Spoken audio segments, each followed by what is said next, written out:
Alhamdulillahirabbil alamin. Kami dari program Sorban Umat Radio JIC 107.7 FM Suara Peradaban Islam. Alhamdulillah Allah takdirkan pada hari ini Allah izinkan untuk kembali mengudara di hadapan para mitra sekalian. Semoga selalu dalam keadaan sehat walafiat, dalam lindungan karunia Allahumma. Assalamualaikum warahmatullahi wabarakatuh. Waalaikumsalam warahmatullahi wabarakatuh. Alhamdulillahirabbil alamin. Segala puji dan syukur tentunya hanyalah kepada Allah Subhanahu wa taala, karena program Sorban Umat dan kita semua, terutama mitra JIC di mana saja antum berada, dalam keadaan pelindungan Allah Subhanahu wa taala dengan penuh keberkahan sehingga kita tetap dalam keadaan sehat walafiat.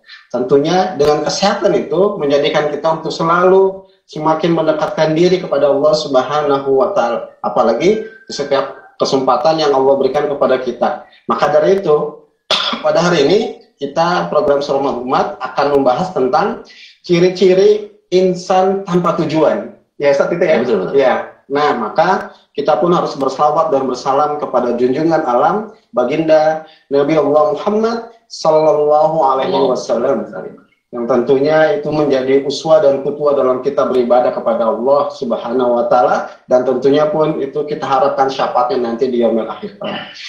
Tak luput juga keluarganya yang begitu suci dan disucikan Allah, para sahabat-sahabatnya, dan semoga kepada kita semua umatnya. Amin ya rabbal alamin. Ikhwati dirahmakumullah, mitra JIC yang semoga selalu dirahmati Allah Subhanahu wa taala. Pada hari ini saat kita bicara insan, kita mengundang Al-Mukarram Ustadz Zainal Arifin.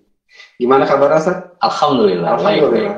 Dengar-dengar mau ngadain hajatan, Ustaz? Iya, sama. Tanggal 12. Oh, lusa berarti? Iya. Ya, sekarang tanggal 10, besok Sabtu, rehat ya? Iya. Anak yang keberapa, Ustaz? Anak yang kedua. Oh, baru anak ya? Iya. Ustadznya kapan? Dari senyumnya kayaknya nggak lama lagi. Ya, baik. Mitra JIC sekalian, langsung saja kita dengarkan guru kita Al-Mukarram Ustadz Zainal Arifin akan memberikan penjelasan tentang ciri-ciri insan yang sia-sia. Jangan sampai tanpa tujuan. Jangan sampai kita, setiap manusia harus memiliki tujuan. Cuman hanya saja tujuannya benar nggak menurut Allah dan Rasulnya. Karena udah merasa paling benar. Padahal kalau secara benar, kita sudah dibingkai dengan syariah Islam. Begitu, Ustaz? Ya, mari. Biar jelasnya, langsung aja kita dengarkan apa yang akan disampaikan oleh guru kita. Insya Allah saya akan mengirimkan link untuk streamingnya. Nanti bagi yang ingin bertanya langsung, tafadhol. Kepada Al-Mukarram Ustadz Zainal. Terima kasih. Kayaknya juga mau ini. Alhamdulillah, wassalatu wassalamu ala Rasulillah, wala haula wala quwwata illa billah. Puji dan syukur kita panjatkan dari Allah Subhanahu wa taala. Salawat salam berupa kita aturkan kepada baginda kita Nabi Muhammad sallallahu alaihi wasallam. Tentunya puji dan syukur harusnya kita tak pernah henti dan tak pernah henti, karena Allah juga tak pernah henti dan tak pernah henti mencurahkan nikmat kita. Sebagai khusus nikmati dekat nikmat-nikmat dari Islam, sehingga pada kesempatan kali ini kita mitra JIC bertemu kembali dalam acara Sorban Umat. Mudah-mudahan pertemuan kita ini dirahmati oleh Allah Subhanahu wa taala. Amin. Baik, hari ini kita mengambil tema ciri-ciri insan tanpa tujuan. Tema bulan lalu yaitu apa namanya? Ciri-ciri. Pada bulan lalu kita bicara bahwa pada dasarnya, pada hakikatnya Allah menciptakan seluruh makhluk yang ada di dunia ini, di alam semesta ini punya tujuan-tujuan tertentu. Rabbana ma khalaqta batila. Tidak ada yang aku ciptakan itu sia-sia, ada tujuannya. Apalagi manusia sebagai makhluk sempurna, lapor kolak nabi sana fi ahsani taqwim, tentunya mempunyai tujuan-tujuan atau misi-misi atau visi-visi yang Allah gariskan di dalam buku kitab, mulai dari Nabi Adam sampai Nabi Muhammad SAW. manusia itu diciptakan mempunyai tujuan yang pertama sebagai hamba Allah, ya kan, sebagai hamba tujuannya adalah untuk ibadah. Wa ma khalaqtul jinna wal insa illa liya'budun. Tapi ada sesuatu yang lebih hebat lagi, karena semua makhluk juga ibadah. Tapi ada satu yang tujuan yang paling sempurna, yaitu adalah sebagai khalifah, yaitu manusia sebagai pemakmur atau pengelola bumi ini. Tentunya yang bulan lalu dikatakan bahwa pemakmur bumi ini adalah orang-orang yang soleh. Innal ardo yarisuha min ibadis soleh. Sesungguhnya bumi ini diwarisi oleh orang-orang yang soleh. Baik, tatkala manusia hakikatnya adalah diciptakan oleh Allah sebagai mempunyai tujuan, karena dia telah bersumpah di alam takwini, alastu birobikum qalu bala sahidna. Jadi pada dasarnya manusia itu fitrahnya adalah bertauhid, punya tujuan, yaitu mentauhidkan kepada Allah Subhanahu wa taala. Mengesahkan Allah dalam segala eksistensinya. Manakala dia turun ke bumi, disitulah alam bumi kan sifatnya menutupi, isyawah gitu, ya kan, isyawah menutupi. Akhirnya tujuan yang fitrah itu ditutupi oleh bumi atau dunia dengan segala eksistensinya, sehingga mereka keluar dari fitrahnya. Inilah yang sesuai dengan hadis Nabi, kullu mauludin yuladul alal fitrah. Sesungguhnya manusia itu dilahirkan dalam keadaan fitrah, tauhid. Fa'abawahu, maka bapak-bapaknya, baik itu bapak-bapak orang tua, bapak-bapak lingkungan, bapak-bapak negara dan sebagainya, yang menyebabkan dia menjadi Majusi, dia menjadi Yahudi, dan dia menjadi Nasrani. Tentunya ada ciri-cirinya, ya bukan ciri-cirinya, ciri-ciri orang yang manusia tanpa tujuan. Di zaman sekarang ini dengan perkembangan teknologi yang bikin maju, maka informasi begitu cepat, sehingga pergerakan manusia itu begitu cepat, sehingga di samping teknologi yang begitu maju, malah kemanusiaan, eksistensi kemanusiaan itu merosot. Berbagai macam kemaksiatan yang ada sekarang itu peningkatannya lebih dari zaman jahiliyah kualitasnya. Dulu manusia di zaman jahiliyah itu kalau sudah lahir anaknya perempuan dibunuh gitu kan, dimatiin. Tapi sekarang belum lahir saja sudah dibunuh. Tingkat absurd pesat di zaman yang dikatakanlah begitu maju secara teknologi. Itu yang dinamakan terjadinya krisis. Krisis insan tanpa tujuan itu yang mempunyai krisis. Pertama, krisis eksistensi. Yang kedua, krisis esensial. Krisis eksistensi itu manusia itu tidak mengerti gitu, tidak bisa mengekspos yang ada di dalam dirinya, sehingga manusia itu krisis jati diri. Dia nggak tahu siapa dirinya itu siapa. Dia diciptakan oleh siapapun dia tidak tahu, gitu kan? Karena berbagai macam gisawah penutup, baik secara teknologi dan lain sebagainya, itu membuatnya krisis eksistensi. Itu dipicu berbagai macam sekarang tuh berbagai macam aliran ya, atau ideologi dari krisis eksistensi itu timbul yang namanya karena dia tidak punya tujuan, maka dia menganggap bahwa hidup ini ya mengalir begitu saja lah, kayak bilang bagaikan air, tidak ada lagi alam akhirat, mau di dunia aja. Maka timbul yang namanya paham-paham. Yang pertama tuh ya paham hedonisme, itu cirinya, yaitu hura-hura, ya kan, bermegah-megahan.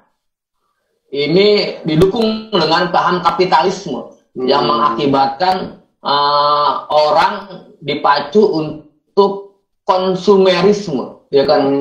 Jadi orang dipandang dengan kemewahan barang-barang yang ada di dalam dirinya. Itu sehingga dengan berbagai macam teknologi dia terjebak oleh yang namanya hedonisme, bermegah-megahan. Kita lihat sekarang banyak sekali ya bermegah, orang dinilai dengan materialismenya atau material yang ada di dalam diri ini. Baik itu rumahnya, bajunya, semua bermerek, sehingga itulah yang sekarang melanda dunia, sistem hedonisme. Apalagi sekarang kita kan belanja dengan sistem online di rumah aja gitu kan, begitu cepat, sehingga mengakibatkan budaya konsumerisme yang akibat dari hedonisme itu sudah begitu masif. Itu yang ciri yang pertama, hedonisme, bermegah-megahan. Yang kedua, ciri yang berikutnya adalah manakala dia itu tidak mengakui, karena dia tidak mengakui dirinya tidak tahu, bahkan dia juga tidak tahu siapa penciptanya.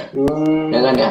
Padahal di dalam bulan yang lalu kita mengatakan bahwa ulama mengatakan bahwa man arafa nafsahu faqad arafa rabbahu. Barang siapa yang mengenal dirinya, pasti dia akan mengenal Allah. Dirinya aja sekarang zaman teknologi yang begitu pesat, dia kenal dirinya, siapa dirinya, jati dirinya itu mau kemana, berada di mana, maka dia tidak mengenal Tuhannya. Itu ada yang pertama mengenal Tuhan, kadang-kadang dia mengenal Tuhan, kadang-kadang enggak kenal, itu namanya agnostik. Kadang-kadang dia percaya Tuhan, tapi kadang-kadang enggak. Karena kalau semakin agnostiknya itu semakin dalam dirinya, maka timbul paham yang namanya tidak mengakui adanya Tuhan, namanya ateisme, ya kan? Tidak mengakui adanya Tuhan, bahwa Tuhan itu tidak ada, gitu kan? Seluruh yang ada di dunia ini terjadi dengan proses sesendirinya. Inilah yang kemarin di bulan lalu digambarkan, dunia ini akibat terjadi proses sendirinya, tabrakan besar, Big Bang dan sebagainya. Itu namanya krisis eksistensi. Yang kedua, krisis esensial, krisis nilai sekarang. Jadi orang sekarang tidak bisa memandang apakah itu baik, apakah itu buruk. Yang penting dia itu happy, enjoy. Walaupun dia itu buruk, yang penting enjoy, ya kan? Itu namanya krisis nilai, krisis esensial. Ya, krisis nilai. Sehingga karena krisis itu, maka tidak ada aturan yang mengikatnya. Ya kan? Tidak ada aturan yang mengikatnya. Pokoknya dirinya yang penting enjoy, mau berbuat apa aja yang penting happy. Yang penting tidak mengganggu privasi orang, dan orang tidak mengganggu privasi saya. Ya kan? Itu happy. Maka tidak ada aturan yang mengikatnya, sehingga timbullah yang namanya paham serba boleh. Namanya paham permisivisme, serba boleh. Dia boleh maksiat, dia boleh taat. Gitu. Kalau dalam pergaulan dia boleh ta'arufan, dia juga boleh pacaran. Ya itu. Jadi serba boleh. Padahal Islam tidak begitu mengaturnya. Islam itu ada aturan-aturannya, ada hak, ada yang batil, ini benar, ini salah, dan sebagainya. Itu namanya krisis yang namanya permisivisme, krisis nilai esensial. Ada lagi yang paham berikutnya adalah dari krisis nilai itu, karena dia tidak tidak mengakui adanya aturan, maka dia punya aturan-aturan baru. Dia bikin aturan-aturan baru dalam kehidupan. Maka yang timbul yang namanya paham-paham yang sekarang lagi ngetren, demokratisme, kapitalisme, itu kan diatur, aturan kehidupannya dibuat oleh manusia sendiri. Ya, padahal kalau kita lihat sangat bertentangan sekali dengan aturan-aturan Allah. Itulah secara umum garis besar bahwa insan tanpa tujuannya ciri-cirinya karena dia krisis eksistensi dan krisis esensial yang ada dalam dirinya. Demikian untuk sementara. Ya, terima kasih Ustaz. Luar biasa ini kaitan dengan tadi yang sudah Ustaz sampaikan. Rupanya saat kita ingin jangan sampai masuk kategori manusia yang hidupnya tanpa tujuan, rupanya diawali dengan harus mengenal dulu gitu ya. Mengenal dirinya. Ya. Karena saat kita ingin mengenal Tuhan kita, Allah Subhanahu wa Ta'ala berawal dari mengenal diri kita. Soalnya bisa begini, Ustaz. Saya pernah begini. Ada kucing. Kucing itu dikasih nama saya. Hasan. Bukan Moza. Rasulullah Moza. Hasan. Saya nengok, kucing juga nengok, bahkan cepat datang. Iya. Nah, ternyata lebih nurut kucing malah. Cuman beda. Dia nggak, ya dia binatang, saya manusia. Ya. Padahal ternyata kalau saya nggak ngerti tujuan hidup saya nggak ada lebihnya dengan seperti kucing tadi. Ya, maka kita harus tahu mengenal diri kita. Nah, yang harus dikenal apanya dulu, Ustaz? Oke. Kan biasanya orang kenalan nama sesuai dengan KTP, nama lengkap, nama panggilan. Ternyata namanya banyak, di sini beda, di sana beda, nama teman beda. Nah, apa saja yang harus kita kenal dalam diri kita sehingga kita tidak termasuk orang yang tanpa tujuan tadi. Ya, untuk bagaimana cara mengenal diri kita, maka itu prosesnya seperti yang digambarkan atau dilakukan oleh para rasul, baik Nabi Adam sampai Nabi Muhammad SAW, Rasul Nabi terakhir, maka prosesnya adalah kiro'ah. Ya, kiro'ah, membaca apa? Membaca ayat-ayat Allah, baik yang kauniyah maupun kauliyah. Tentunya prosesnya dengan 3T, ya kan? Iya, 3T, bukan tahu tempe, bukan, itu di pesantren, ya kan? 3T. Tapi yang T yang pertama itu adalah kita tafakur. Tafakur itu objeknya alam semesta, termasuk diri dia, gitu loh. Ya kan? Diri dia termasuk. Diri dia itu ada apa gitu, sehingga dia sebagai makhluk yang paling sempurna dibandingkan dengan makhluk-makhluk yang lain. Tentunya dalam bulan lalu ada yang berbeda. Di makhluk-makhluk yang lain itu cuma 2 unsur. Kalau kita 3 unsur makhluk-makhluk, sehingga dia sebagai makhluk yang paling sempurna. Al-Quran menjelaskan 3 unsur. Ya, Al-Quran menjelaskan 3 unsur.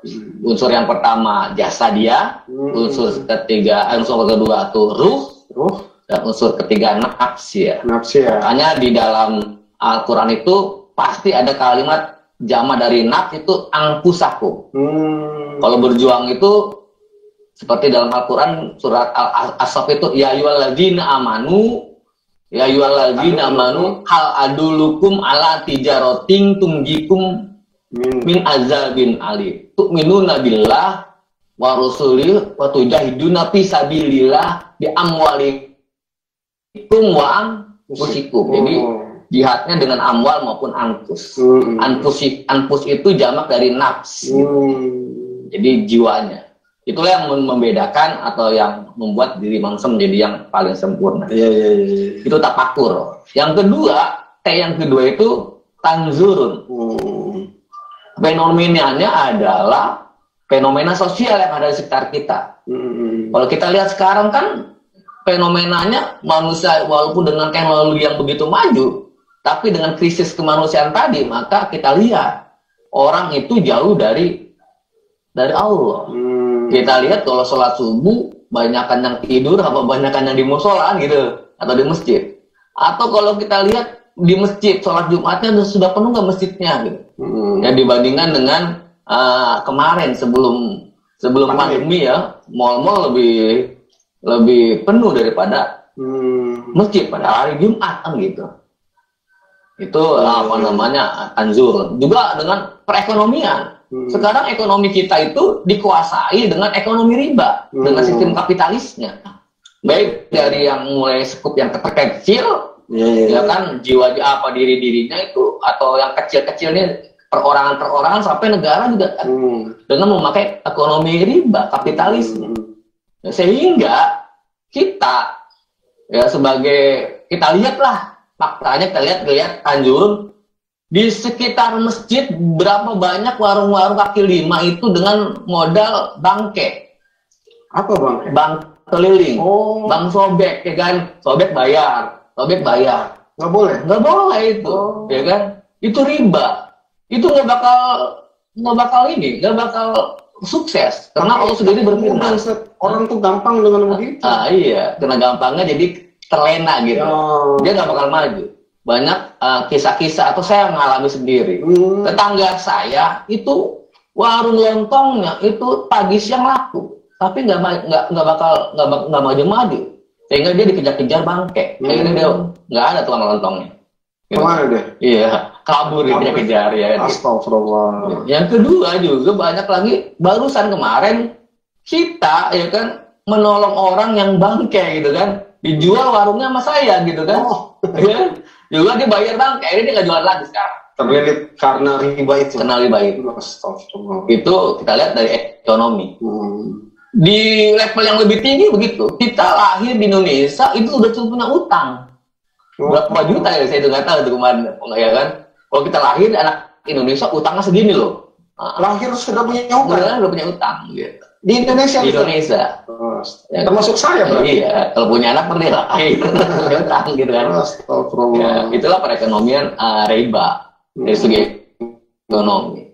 Dari segi politik Machiavelli, politik yang penting apa tujuannya dapat mau apa aja, suap menyuap yang penting dia jadi pemimpin, jadi wakil rakyat, jadi kepala desa, wah ada dengan cara apapun yang tidak halal, ya kan? Itu di bidang politik. Ada lagi di bidang tadi pergaulan, udah di bidang pergaulan itu serba boleh. Di bidang ideologi dia tidak mau adanya Tuhan dan sebagainya. Itu namanya yang kedua tanzurun. Baru dikombinasi tafakur dan tanjurun itu dikombinasi dengan namanya tadabur, sehingga dia akan menghasilkan orang-orang yang berzikir, tazakur. Maka zikir sebenarnya bukan berarti zikir dengan tauliyah itu salah, enggak, tapi zikir yang sebenarnya tatkala adalah manakala dia telah bisa menggabungkan potensi tafakur, tanzurun dan tadabur dalam dirinya. Itu yang disebut dengan zikir. Ya. Kan kalau ayatnya apalah yang duruna ilal ibili kaifa khuliqat wa ilas samai kaifa rufi'at wa ilal jibali kaifa nusibat wa ilal ardi kaifa sutihat fadzakir innama anta mudzakir. Ya, itu caranya. Alhamdulillah, berarti berawal dari kita membaca tadi, ya. Tapi ternyata baca itu bukan hanya bicara teks, ya betul. Tapi ternyata itu sebuah konsep membaca ayat-ayat Allah. Ya.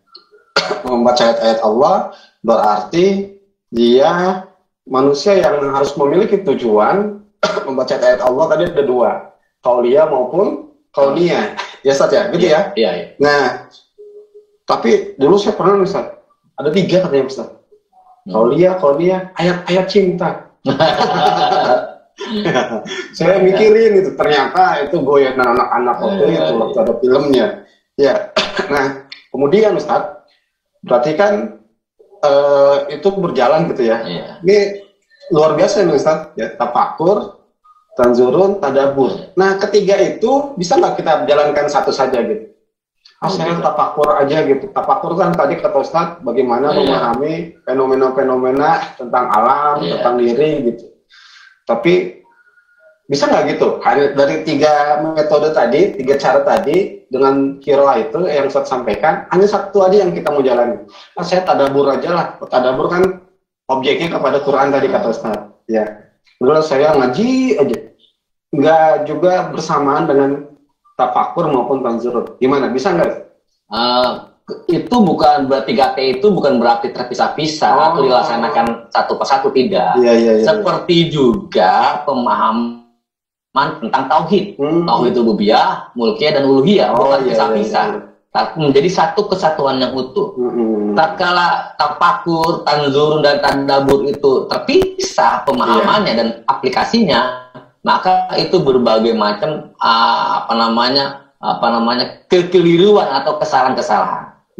Biasanya kalau tafakur saja tanpa tanjurun, tanpa tadabur, itu akan menghasilkan orang-orang yang takabur, orang-orang yang sombong, bukan orang-orang yang tazakur, orang-orang yang zikir. Setelah berzikir menjadi orang yang tasyakur. Jadi dia menjadi orang-orang sombong. Misalkan begini,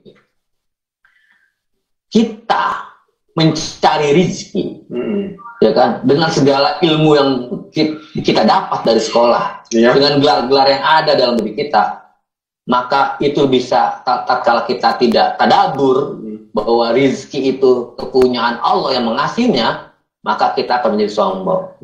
Dan kalau kita mendapat rizki, itu kan kena usaha saya, kena ilmu saya, dan sebagainya. Padahal banyak orang yang berilmu juga rizkinya nggak seluas dia, begitu kan? Karena rizki yang ngatur Allah. Itulah yang menyebabkan tatkala kita pemahamannya satu-satu, pengaplikasiannya apalagi, maka timbulnya yang namanya takabur, sombong. Iya. Nah, jadi ketiga cara qiraah itu, tafakur, tanzurun, tadabur dilakukan secara bersamaan, tidak parsial ya. Nah, tadi Ustaz juga sampaikan kenapa manusia itu tanpa tujuan, padahal Allah ciptakan manusia, ciptakan alam, ciptakan semua yang Allah ciptakan itu punya tujuan. Nah, secara umum kan kita sering dengar Ustaz, wa ma khalaqtul jinna insa illa